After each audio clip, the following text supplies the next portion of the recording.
ಮೈಸೂರು ಅಭಿವೃದ್ಧಿ ಪ್ರಾಧಿಕಾರದ ನಿವೇಶನ ಹಂಚಿಕೆ ಪ್ರಕರಣದಲ್ಲಿ ಮುಖ್ಯಮಂತ್ರಿ ಸಿದ್ದರಾಮಯ್ಯ ಅವರು ನಿರಪರಾಧಿ ಎಂಬುದಾಗಿ ಹೈಕೋರ್ಟ್ ಹೇಳಿಲ್ಲ ಎಂದು ಬಿಜೆಪಿ ರಾಜ್ಯಾಧ್ಯಕ್ಷ ಬಿವೈ ವಿಜೇಂದ್ರ ಹೇಳಿದರು. ಈ ಕುರಿತು ಬೆಂಗಳೂರಿನಲ್ಲಿ ಸುದ್ದಿಗಾರರೊಂದಿಗೆ ಮಾತನಾಡಿದ ಅವರು, ಮುಡಾ ಹಗರಣದಲ್ಲಿ ಸಾಮಾಜಿಕ ಕಾರ್ಯಕರ್ತ ಸ್ನೇಹಮಯಿ ಕೃಷ್ಣ ಅವರು ರಾಜ್ಯ ಹೈಕೋರ್ಟ್ನಲ್ಲಿ ಸಂಪೂರ್ಣ ಪ್ರಕರಣವನ್ನು ಸಿಬಿಐ ತನಿಖೆಗೆ ನೀಡುವಂತೆ ಕೋರಿದ್ರು. ಆ ಅರ್ಜಿಯನ್ನು ರಾಜ್ಯ ಹೈಕೋರ್ಟ್ ತಿರಸ್ಕರಿಸಿದೆ ಎಂದರು. ಸಿದ್ದರಾಮಯ್ಯ ಅವರನ್ನು ಆರೋಪ ಮುಕ್ತರನ್ನಾಗಿ ಹೈಕೋರ್ಟ್ ಮಾಡಿಲ್ಲ, ಸಿಬಿಐ ತನಿಖೆಗೆ ಕೊಡುವುದಿಲ್ಲ ಎಂಬ ತೀರ್ಪನ್ನು ಹೈಕೋರ್ಟ್ ಹೇಳಿದೆ. ಇದರಿಂದ ಮೈಸೂರಿನ ಮುಡಾ ಹಗರಣದ ವಿಷಯದಲ್ಲಿ ಸಿಎಂ ಕುಟುಂಬ ಭಾಗಿಯಾಗಿರುವ ಕುರಿತು ಬಿಜೆಪಿ ಹೋರಾಟ ಮತ್ತು ಪಾದಯಾತ್ರೆಗೆ ಹಿನ್ನಡೆಯಾಗಿಲ್ಲ ಎಂದು ಹೇಳಿದರು. ಲೋಕಾಯುಕ್ತ ಮತ್ತು ಇಡಿ ತನಿಖೆ ನಡೆಯುತ್ತಿದೆ, ಮುಂದೆ ಏನಾಗುತ್ತೆ ಅಂತ ಕಾದು ನೋಡೋಣ ಎಂದ ಅವರು, ಹೈಕೋರ್ಟ್ ತನ್ನ ತೀರ್ಪಿನಲ್ಲಿ ಸಿಎಂ ಕುಟುಂಬ ನಿರಪರಾಧಿಗಳೆಂದು ಹೇಳಿದೆಯಾ ಎಂದು ಪ್ರಶ್ನೆ ಮಾಡಿದರು. ಮೈಸೂರಿನ ಮುಡಾ ಪ್ರಕರಣದಲ್ಲಿ ಸಾಮಾಜಿಕ ಕಾರ್ಯಕರ್ತ ಸ್ನೇಹಮಯಿ ಕೃಷ್ಣ ಅವರು ರಾಜ್ಯ ಉಚ್ಚ ನ್ಯಾಯಾಲಯದಲ್ಲಿ ಏನು ಈ ಸಂಪೂರ್ಣ ಪ್ರಕರಣವನ್ನು ಸಿಬಿಐ ತನಿಖೆಗೆ ವಹಿಸಬೇಕು ಅನ್ನುವ ಅರ್ಜಿಯನ್ನು ಅವರು ಹಾಕಿದ್ರು. ಆ ಅರ್ಜಿಯನ್ನು ಮಾನ್ಯ ರಾಜ್ಯ ಉಚ್ಚ ನ್ಯಾಯಾಲಯ ತಿರಸ್ಕರಿಸಿದ್ದಾರೆ. ಸಿಬಿಐ ತನಿಖೆ ಕೋರಿರ್ತಕ್ಕಂಥ ಅರ್ಜಿಯನ್ನು ತಿರಸ್ಕರಿಸಿದ್ದಾರೆ. ಅದರ ಅರ್ಥ ಮುಖ್ಯಮಂತ್ರಿ ಸಿದ್ದರಾಮಯ್ಯನವರು ನಿರಪರಾಧಿ ಅಂತ ಹೈಕೋರ್ಟ್ ಹೇಳಿಲ್ಲ. ಸಿದ್ದರಾಮಯ್ಯನವರು ಮುಡಾ ಪ್ರಕರಣದಲ್ಲಿ ಅವ್ರ ಮೇಲೆ ಆರೋಪ ಏನು ಬಂದಿದೆ, ಆರೋಪ ಮುಕ್ತರನ್ನಾಗೇನು ಹೈಕೋರ್ಟ್ ಮಾಡಿಲ್ಲ. ಸಿಬಿಐ ತನಿಖೆ ಕೊಡೋದಿಲ್ಲ ಅನ್ನುವ ತೀರ್ಪನ್ನು ರಾಜ್ಯ ಉಚ್ಚ ನ್ಯಾಯಾಲಯ ಹೇಳಿರ್ತಕ್ಕಂಥದ್ದು.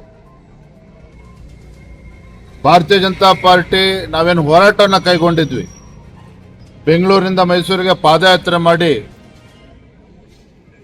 ಮುಖ್ಯಮಂತ್ರಿಗಳು ಕುಟುಂಬ ಏನು ಸಿಲುಕಾಕೊಂಡಿತ್ತು ಮೈಸೂರಿನ ಮುಡಾ ಹಗರಣದಲ್ಲಿ. ಆ ಹೋರಾಟಕ್ಕೂ ಕೂಡ ನಮಗೇನು ಹಿನ್ನಡೆ ಆಗಿಲ್ಲ. ಲೋಕಾಯುಕ್ತದಲ್ಲಿ ತನಿಖೆ ನಡೀತಾ ಇದೆ, ಇಡಿನೂ ಕೂಡ ತನಿಖೆ ನಡೆಸ್ತಾ ಇದ್ದಾರೆ. ಮುಂದೆ ಏನಾಗ್ತದೆ ಕಾದು ನೋಡೋಣ. ಸರ್, ಅದು ಹಿನ್ನಡೆ ಆಗಿದೆ ಅನ್ನೋಂಥದ್ದೇ ಚರ್ಚೆ. ಸಿಬಿಐ ಕೊಡದೇ ಇರೋಂಥದ್ದೇ ಹಿನ್ನಡೆ ಅನ್ನುವಂಥದ್ದು. ನನ್ನ ಪ್ರಶ್ನೆ ನೀವು ಉತ್ತರ ಕೊಡಿ. ರಾಜ್ಯ ಉಚ್ಚ ನ್ಯಾಯಾಲಯ ಮುಖ್ಯಮಂತ್ರಿಗಳು ಅಥವಾ ಮುಖ್ಯಮಂತ್ರಿಗಳ ಕುಟುಂಬ ನಿರಪರಾಧಿ ಅಂತ ಹೇಳಿದೆ ಆ ತೀರ್ಪಿನಲ್ಲಿ. So then there ends the matter. When high court has clearly said, when High Court has clearly indicated that they are not going to entertain the petition that was filed by Snehamayi Krishna seeking the entire investigation for CBI. At the same time, High Court has not given clean chit for Chief Minister family. ಇದನ್ನು ಕೂಡ ನಾವು ಅರ್ಥ ಮಾಡ್ಕೋಬೇಕು. ಲೋಕಾಯುಕ್ತವೇ ತನಿಖೆ ಮುಂದುವರಿಸೋದ್ರಿಂದ ಈಗ ನಿಮ್ಮ demand ಇರೋದಂತ ಲೋಕಾಯುಕ್ತವೇ ತನಿಖೆ ಬೇಡ, ನಮಗೆ ಅದ್ರಲ್ಲಿ ವಿಶ್ವಾಸ ಇಲ್ಲ ಅನ್ನೋದ್ರಿಂದ ನೀವು ಹೋರಾಟ ಮಾಡಬೇಕು. ನಾವು ಹೋರಾಟ ಮಾಡಿರ್ತಕ್ಕಂಥದ್ದು ಮೈಸೂರಿನ ಮುಡಾ ಹಗರಣದಲ್ಲಿ ಮುಖ್ಯಮಂತ್ರಿಗಳ ಕುಟುಂಬ ಭಾಗಿಯಾಗಿದ್ದಾರೆ, ಸಾವಿರಾರು ಕೋಟಿ ಹಣ ಲೂಟಿಯಾಗಿದೆ ಅನ್ನುವ ಆರೋಪವನ್ನು ಮಾಡಿದ್ದೇವೆ. ನಮ್ಮ ಆರೋಪ ಏನು ಮಾಡಿದ್ವಿ, ಈವನ್ ಟುಡೇ ನಮ್ಮ ಅಲಿಗೇಷನ್ ಇಟ್ಸ್ ಹೋಲ್ಡ್ಸ್ ಗುಡ್. ಇವತ್ತು ಕೂಡ ನಾವು ಆರೋಪ ಏನು ಮಾಡಿದ್ವಿ ಅದ್ರ ಬದ್ಧತೆ ನಾವಿದೆ, ಅದ್ರ ಪ್ರಕಾರ ನಾವು ನಿಂತಿದ್ದೇವೆ. ಲೋಕಾಯುಕ್ತ ತನಿಖೆ ಮಾಡಿ ಏನು ರಿಪೋರ್ಟ್ ಕೊಡ್ತಾರೆ, ಯಾವ ರೀತಿ ತನಿಖೆ ನಡೀತಾ ಇದೆ ನೋಡೋಣ. ಬರೋದಿಂದಲೇ ಆ ರಿಪೋರ್ಟ್ ಬಂದ್ಮೇಲೆ ನಾವು ಮಾತನಾಡ್ತೇವೆ. ಈಗಾಗಲೇ ಲೋಕಾಯುಕ್ತದಲ್ಲೂ ಕೂಡ ಕೇವಲ ಅಧಿಕಾರಿಗಳಷ್ಟೇ ಶಾಮೀಲು, ಸಿದ್ದರಾಮಯ್ಯ ಹಾಗೆ ಅವ್ರ ಕುಟುಂಬ ಏನೆಲ್ಲ ಇದ್ರು ಪ್ರಮುಖರು ಅವರೆಲ್ಲರೂ ಕೂಡ ಬಚಾವಾಗುವಂತ ಸಾಧ್ಯತೆಗಳಿದೆ ಅಂತಕ್ಕಂಥ ಈಗಾಗಲೇ ಒಂದಷ್ಟು ಸುದ್ದಿಗಳು ಹರಿದಾಡ್ತಾ ಇದೆ. ಲೋಕಾಯುಕ್ತ ತನಿಖೆ ನಡೀತಾ ಇದೆ. ಆ ತನಿಖೆಯ ಸತ್ಯಾಂಶ ಏನಿದೆ ಆ ವರದಿ ಹೊರಗಡೆ ಬರಲಿ, ಆಮೇಲೆ ಅದ್ರ ಬಗ್ಗೆ ಪ್ರತಿಕ್ರಿಯೆನ ನೀಡ್ತೇವೆ. ಆದರೆ ಇವತ್ತಿನ ರಾಜ್ಯ ಉಚ್ಚ ನ್ಯಾಯಾಲಯದ ತೀರ್ಪು ಮುಖ್ಯಮಂತ್ರಿಗಳು ನಿರಪರಾಧಿ ಅಥವಾ ಮುಖ್ಯಮಂತ್ರಿಗಳ ಕುಟುಂಬ ನಿರಪರಾಧಿ ಅನ್ನೋ ಮಾತನ್ನು ಹೇಳಿಲ್ಲ. ಅಲ್ಟಿಮೇಟ್ಲಿ ಲೋಕಾಯುಕ್ತ ಏನು ವರದಿ ಕೊಡ್ತದೆ ಅದನ್ನ ಕಾದ್ ನೋಡೋಣ.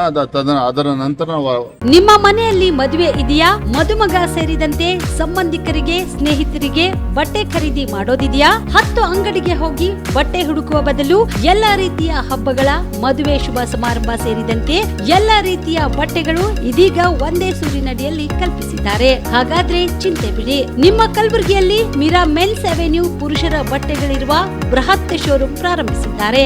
ಇಲ್ಲಿ Manyavar, Blackberrys, Jack and Jones, Rare Rabbit, Spykar, Indian Terrain, Arrow, Mufti, US Polo ಸೇರಿದಂತೆ ಎಲ್ಲಾ ರೀತಿಯ ಬ್ರಾಂಡೆಡ್ ಬಟ್ಟೆಗಳು ಇಲ್ಲಿ ಲಭ್ಯ.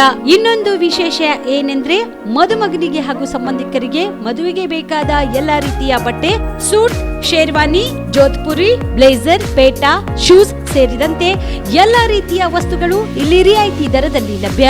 ಮತ್ತೆ ತಡ, ಹಿಂದೆ ಭೇಟಿ ನೀಡಿ ಕಲ್ಯಾಣ ಕರ್ನಾಟಕದ ಬೃಹತ್ ಬಟ್ಟೆ showroom Meera men's avenue, Lahoti petrol bunk ಮುಂಭಾಗ, ತಿಮ್ಮಾಪುರಿಗೆ ಹೋಗುವ ರಸ್ತೆ, ಕಲಬುರಗಿ. ಹೆಚ್ಚಿನ ಮಾಹಿತಿಗಾಗಿ ಸಂಪರ್ಕಿಸಿ 9916745499.